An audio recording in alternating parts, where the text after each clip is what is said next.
বিসমিল্লাহির রহমানির রহিম আলহামদুলিল্লাহি রাব্বিল আলামিন ওয়াসসালাতু ওয়াসসালামু আলা রাসূলিহিল কারীম আম্মা বাদ আসসালামু আলাইকুম ওয়া রাহমাতুল্লাহি ওয়া বারাকাতুহু। একটি খুবই গুরুত্বপূর্ণ বিষয় এসেছে আলোচনাতে, সেটা হচ্ছে যে আহ, অনেক মুসলমানরা গোপনে বিয়ে করে। আমি নিজে ইজিপ্টে দেখেছি, আহ, মরক্কোতে দেখেছি, আহ, এবং আরও অন্যান্য জায়গায় এটি নজির রয়েছে। যাদের টাকা পয়সা রয়েছে অনেকেই তারা আহ, অন্য দেশে যেয়ে গরিব মানুষদেরকে বিয়ে করেন, গরিব মহিলাদেরকে বিয়ে করেন। এইটা প্রথম সংসারের লোকজন জানে না, অনেকের আত্মীয় স্বজন জানে না, এবং এই যে দ্বিতীয় বিয়েটি করা হয়, চতুর্থ বিয়েটি করা হয়, সেই সংসারে সন্তান জন্ম নিলে তারা অনেকেই মিরাসের অধিকার থেকে বঞ্চিত হয়। যাকে বিয়ে করা হলো অনেক ক্ষেত্রেই তাকে আবার ডিভোর্স দিয়ে দেওয়া হয়। এটার নজির খুব বেশি যারা অসৎ উদ্দেশ্যে বিয়েটি করে। আমি বলছি না যে অনেকে খুব প্রয়োজন ছাড়া খুব সৎ নিয়তে বিয়ে করে না। কারোর যদি চরিত্রের হেফাজতের প্রয়োজন হয়, তার একাধিক বিয়ে করার প্রয়োজন হয়, সে যদি আদল মেনটেন করতে পারে, সে তার বউ, আত্মীয় স্বজন সকলের কাছে এটা পরিষ্কার করা উচিত। এটা যদি না বলে গোপনে বিয়ে করা হয়, যাকে আপনি গোপনে বিয়ে করলেন সে তো আপনার স্ত্রীর সামাজিক মর্যাদা পেল না। তাকে কি আপনি পরিপূর্ণ মর্যাদা দিতে পারছেন? আল্লাহ রাসূল সাল্লাল্লাহু আলাইহি সাল্লাম, সাহাবায়ে কেরাম কি গোপনে বিয়ে করেছে? একটি নজির কি দেখাতে পারবেন? ওনারা গোপনে বিয়ে করেননি। এখন বলতে পারেন যে বর্তমানে অনেক মহিলারা তো বিয়ের পারমিশন দেয় না, গোপনে বিয়ে করার ছাড়া তো কোনো উপায় নাই, চরিত্র সংশোধন অথবা কিছুর জন্য। দেখুন, গোপনে বিয়ের উদাহরণ কিন্তু আল্লাহ রাসূল সাল্লাল্লাহু আলাইহি সাল্লামের পরবর্তী সাহাবায়ে কেরাম অথবা জাহিলিয়াতের যুগেও অনেকে গোপনে বিয়ে করতেন। মানুষজন গোপনে যে বিয়ে এখনই করে তা না, যে বউ পারমিশন দেয় না, আত্মীয় স্বজন পারমিশন দেয় না তা না। গোপনে বিয়ের এই কালচারটা আগেও ছিল, ইসলাম পূর্বে ছিল, ইসলামের পরেও ছিল, বর্তমানেও আছে। কিন্তু ইসলাম এই গোপনে বিয়েটাকে নিষেধ করেছে। ওমর রাদিয়াল্লাহু আনহু নিকাহ সিরকে, গোপন বিয়েকে জিনার সাথে তুলনা করেছেন, জিনা বলেছেন। ইমাম ইবনে তাইমিয়া রাহিমাহুল্লাহ গোপনে বিয়েকে জিনা বলেছেন। ইমাম আহমদ ইবনে হাম্বল, আমরা আপনাদেরকে পড়ে শোনাবো, ইমাম আহমদ ইবনে হাম্বল সহ আরো অনেক বড় বড় ইমামরা গোপনে বিয়েকে, সাক্ষী থাকলেও, দুজন পুরুষ সাক্ষী অথবা একজন পুরুষ সাক্ষী, দুজন মহিলা সাক্ষী হলেও হানাফি মাযহাব অনুযায়ী, শাফি মাযহাব অনুযায়ী বিয়ে হয়ে যায়। আমি তাদের এই বক্তব্যের বিরোধিতা করছি না, কিন্তু কোশ্চেন হচ্ছে যে আপনি যদি গোপনে বিয়েটি শুধুমাত্র এই দুইজন সাক্ষীর মাঝে সীমাবদ্ধ রাখেন, সেটা কি গোপন বিয়ে নয়? ইসলাম কি এই স্বীকৃতি দিয়েছে? আল্লাহ রাসূলের তো স্পষ্ট হুকুম রয়েছে, আমরা আপনাদেরকে হাদিসগুলো তুলে ধরবো, যে এলান করার জন্য। এটা তো রাসূলের হুকুম।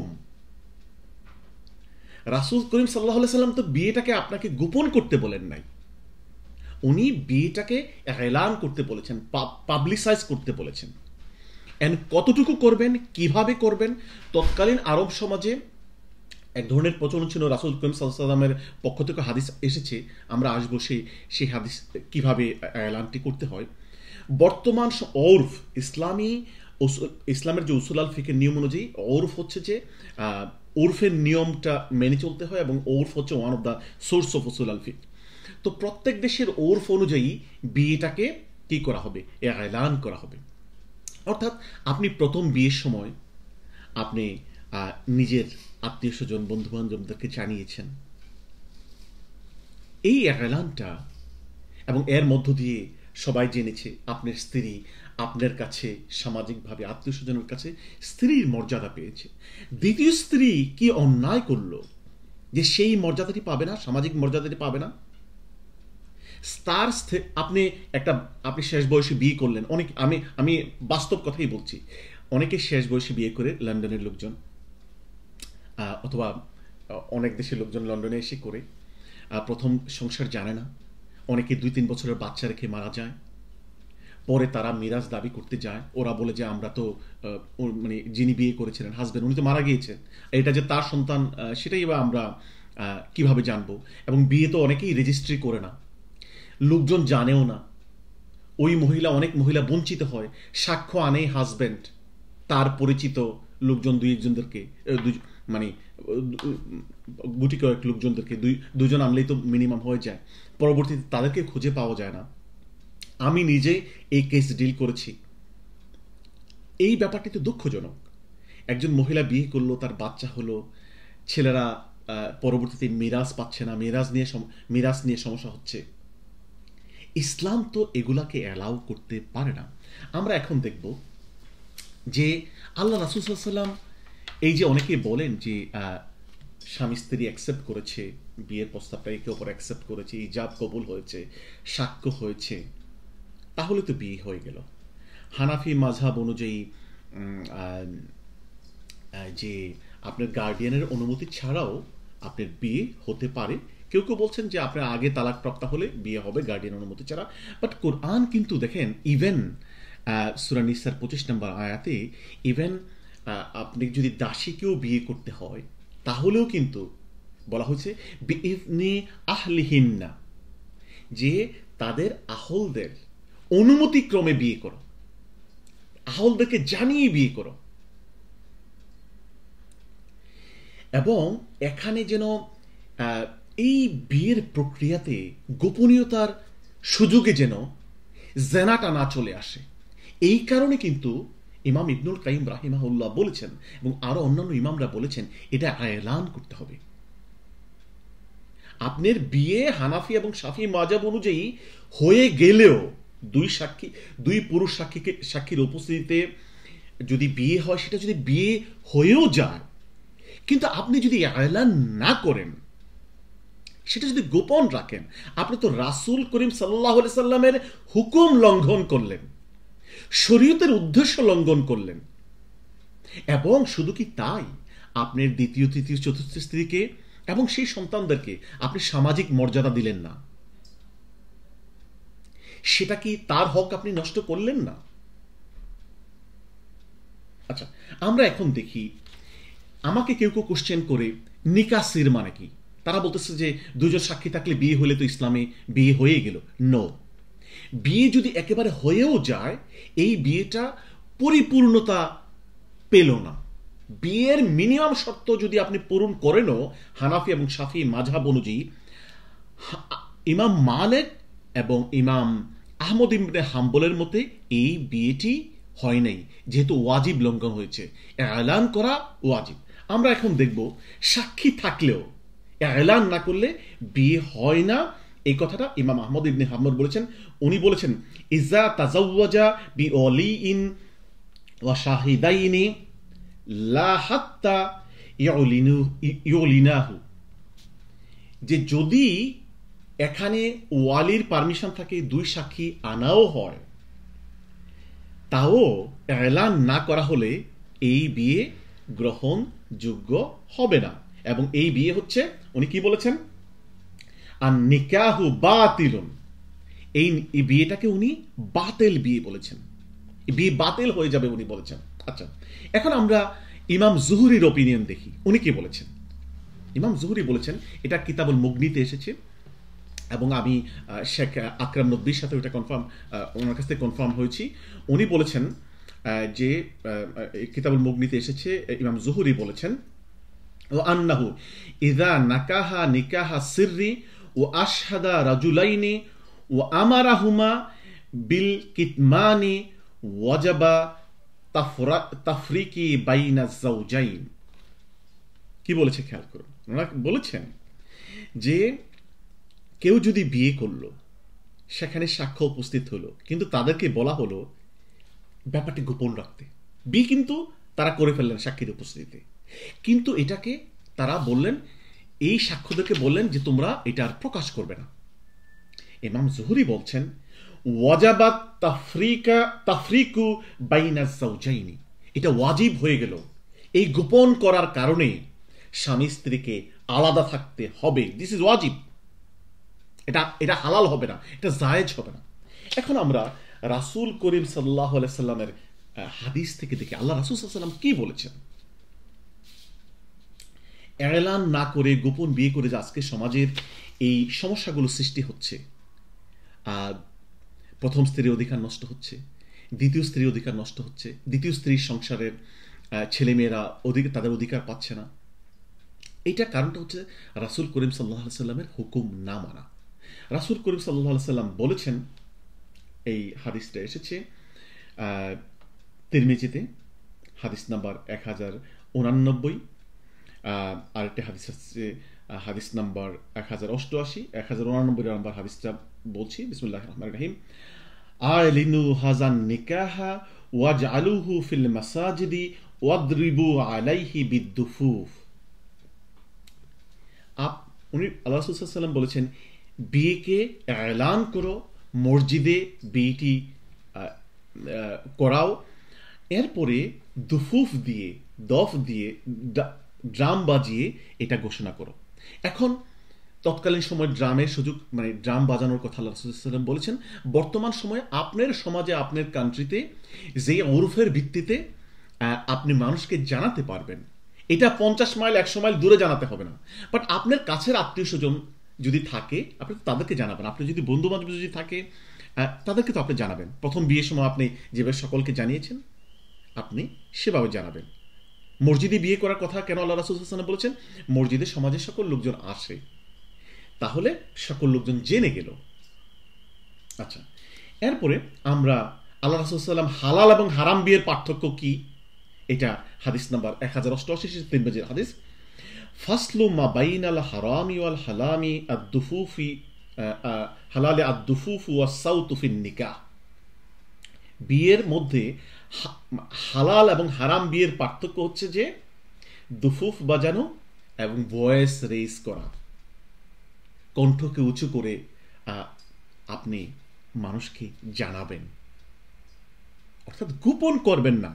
শুধুমাত্র দুইজন সাক্ষী জানবে তা হবে না।